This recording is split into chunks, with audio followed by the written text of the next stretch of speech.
warahmatullahi wabarakatuh. Segala puji bagi Allah Subhanahu wa Ta'ala yang telah memberikan kita nikmat iman, Islam, dan kesehatan. Salawat serta salam semoga senantiasa tercurah kepada Nabi Muhammad SAW, keluarga, sahabat, dan seluruh umatnya hingga akhir zaman. Pada kesempatan kali ini, izinkan saya, Sasti Auliana Putri dengan NPM 2021-21-5450 akan menyampaikan paparan pentingnya mengenai etika dan akhlak Islam yang relevan dengan kehidupan kita dalam keseharian. Ada 3 topik utama yang akan saya bahas. Yang pertama ada Islam dalam demokrasi dan penegakan hukum. Yang kedua, pembinaan akhlak dalam kehidupan. Yang ketiga, pencegahan serta penanganan kekerasan seksual dalam perspektif Islam.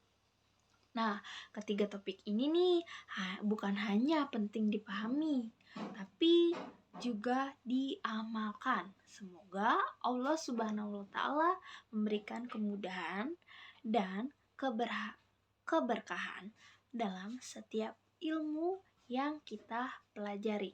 Yang pertama, etika Islam dalam demokrasi dan penegakan hukum.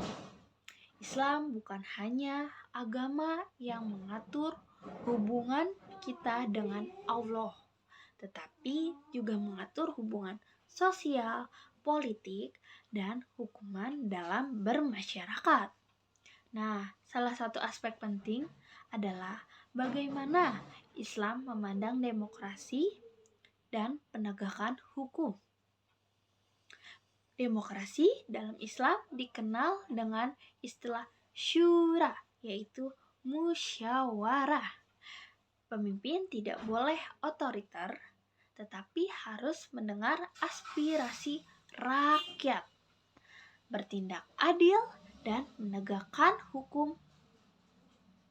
Dalam Al-Quran, Allah Subhanahu wa Ta'ala memberikan umatnya untuk bermusyawarah dalam urusan bersama dengan Quran Surat Asy-Syura ayat 38. Kriteria pemimpin dalam Islam: yang pertama, memiliki keimanan yang kuat. Yang kedua, memiliki akhlak mulia. Yang ketiga, adil dan bijaksana. Yang keempat, amanah dan tidak menyalahgunakan kekuasaan. Yang kelima, menjadi pelayan rakyat bukan sebaliknya. Nabi Muhammad SAW adalah contoh teladan kepemimpinan. Nah, beliau pemimpin dengan rendah hati, mendengarkan rakyatnya, tidak memaksakan kehendaknya. Dalam konteks penegakan hukum, Islam sangat menegakkan keadilan. Hukum harus ditegakkan tanpa diskriminasi. Tidak boleh ada perlakuan khusus hanya karena status sosial, ekonomi, dan kedekatan dengan penguasaan. Quran Surat An-Nisa ayat 135 menyatakan bahwa kita harus menegakkan keadilan meskipun itu menyangkut diri sendiri, orang tua, atau kerabat dekatnya.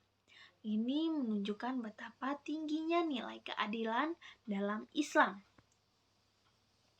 Sayangnya, tantangan zaman ini adalah munculnya radikalisme yang mencemarkan nama Islam. Islam bukan agama kekerasan loh. Islam mengajarkan bahwa sayang dan toleransi. Kasih sayang dan toleransi. Nabi Muhammad SAW bahkan berdamai dengan musuh-musuhnya dan melindungi non-muslim yang hidup dalam naungan Islam. Selanjutnya, materi kedua, pembinaan akhlak dalam kehidupan. Rasulullah SAW bersabda, Sesungguhnya, aku diutus untuk menyempurnakan akhlak yang mulia. Akhlak adalah cerminan dari keimanan seseorang. Banyak orang yang rajin ibadah, tetapi masih berkata kasar, suka menghina, dan menyebarkan kebencian. Ini menunjukkan beliau belum sempurna dalam akhlaknya. Nah, selanjutnya ada contoh akhlak dalam akhlak mahmudah terpuji. Yang pertama yaitu jujur dalam berbicara dan bertindak. Yang kedua, sabar dalam menghadapi ujian. Yang ketiga, tawadu atau rendah hati. Yang keempat, ikhlas dalam beramal. Yang kelima, pemaaf kepada orang lain. Nah, yang kedua itu ada contoh akhlak mazumah yang artinya tercela. Nah, contohnya itu yang pertama, sombong dan merendahkan orang lain. Yang kedua, iri hati terhadap keberhasilan orang lain.